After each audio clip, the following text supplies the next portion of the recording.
Okay, let's go over some of the equipment that we use when fishing a jig. Your equipment will play a huge role in your success when jig fishing. And the first thing is the use of a good fluorocarbon line. When I first started using Seaguar fluorocarbon 6-7 years ago, my catch rate went up dramatically. And I've caught 35 to 40% more fish. And that's a pretty substantial increase in fish catches. The reason that fluorocarbon is so good is because it is so sensitive. There's not any stretch. There's very little stretch. In a monofilament, you might have 20-30% stretch, and it's hard to tell what your bait's doing.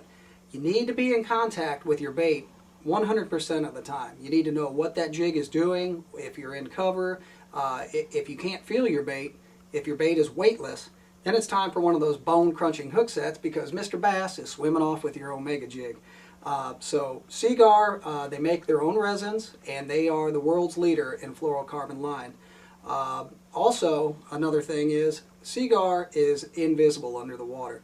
And a lot of our jig fishing we do in clear to stained water, and I can still use a good 15-pound fluorocarbon line in clear water, and I'll still get bit.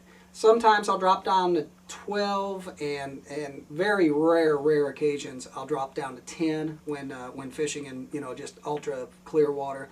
And don't like to throw that real light stuff, but occasionally you have to. Also, the fluorocarbon is very abrasion resistant, and I've been using the InvisX for quite a while. During the course of this video, we've got some new AbrazeX, which is made, just a perfect fit for fishing your Omega jig and heavy rock, timber, whatever you're fishing. It's very abrasion resistant, and we just started using it. I think I'm going to like it really well. Second part of the equipment is your rod, and that goes overlooked a lot of times. A lot of jig fishermen will use a broomstick for a rod.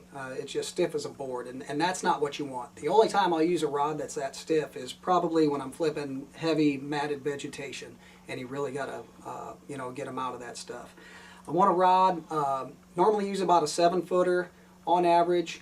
I like a 7-foot medium heavy for the Revelation swim jig or the 5/16 finesse jig, but the workhorse is a 7-foot heavy action rod, and it's about an 80-20 rod. And what I mean by that is about 20% of the rod up here is tip. I don't know if you can see that or not. And the rest is backbone. And what that allows me to do, it allows me to make a long cast. It allows me, with that softer tip, I can pitch the bait and I can set it in the water virtually without a ripple. And you want to be stealthy when fishing a jig. And third thing, which is pretty important too, a lot of times when we're jig fishing, we'll lift up and that fish will be on there. And if you have a rod that's real stiff, that fish is going to feel you and he's going to spit your bait immediately. However, if your rod has a little bit of give in it, that fish won't feel you, and you go ahead and come on back and you can get a hook in the fish and put him in the boat. Another important feature is a reel. I use the Old Faithful Chronarch reels. Been using them for about 10 years, and they do a great job for the fishing that I do. You want to use a reel that has a lot of ball bearings and a good smooth reel. Anti-reverse on these things is excellent, and they have probably one of the best drag systems on the market. So good Shimano reel, and then you get what you pay for. You want to use the best of everything. I do, because I don't want to struggle with my tackle when I'm on the water. My time on the water is very limited, and I want to be as efficient as I can. So remember, when you go to get tackle and you're buying tackle, it's not quantity, it's quality over quantity. And get some good tackle, it'll take care of you.